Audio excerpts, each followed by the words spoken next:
প্রিয় দর্শক আসসালামু আলাইকুম। আজকের রেসিপিতে স্বাগতম জানাচ্ছি। আজকের ভিডিওটা যে যেখান থেকে দেখছেন অসংখ্য ধন্যবাদ জানিয়ে রেসিপি শুরু করছি। রেসিপি ভালো লাগলে চ্যানেল সাবস্ক্রাইব করে লাইক দিয়ে পাশে থাকবেন। প্রথমে আমি ছোটো মাছ বলতে কাচকি মাছটাকে ধুয়ে পরিষ্কার করে নিয়েছি। এটার ভিতরে প্রচুর পরিমাণ ময়লা থাকে, তাই পরিষ্কার করে কিছুক্ষণ পানিতে ভিজিয়ে তারপরে চালনে ছেঁকে তারপরে একটি প্যানের মধ্যে নিয়েছি। তারপর আমি এখানে নিয়েছি কাঁচামরিচ কুচি প্রায় 10টার মতো। তারপরে এখানে নিয়েছি পেঁয়াজ কুচি, রসুন কুচি, টমেটো কুচি, এটা গোল টমেটো যেটা টক লাগে সেটা নিয়েছি।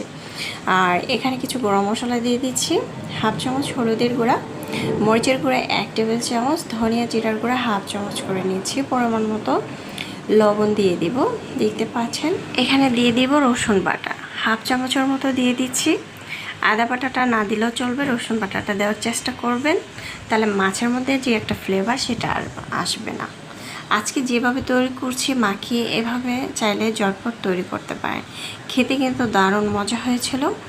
আর এই ছোট মাছটা যদি মাখিয়ে রান্না করে তাহলে কিন্তু খেতে ভালো লাগে। তবে আমার বাসায় আমি সবসময় মাছগুলো একটু মাখিয়ে রান্না করতে পছন্দ করি। মাখিয়ে রান্না করলে তরকারিটা খুবই স্বাদ লাগে।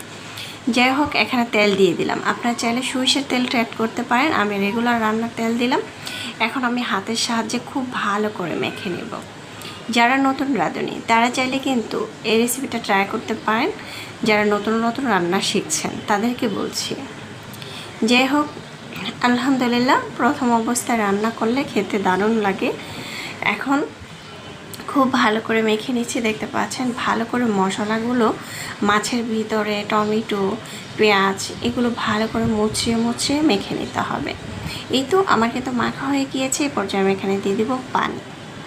আমি একবারে পানিটা দিয়ে বসিয়ে দেব।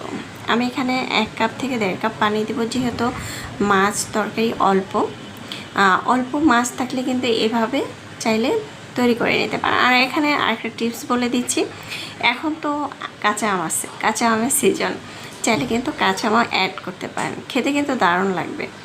এখন দিয়ে দিচ্ছি পানিটা দিয়ে ঢাকনা দিয়ে ঢেকে আমি বসিয়ে দেব। আমি সব কিছু উপকরণগুলো দিয়ে দিয়েছি।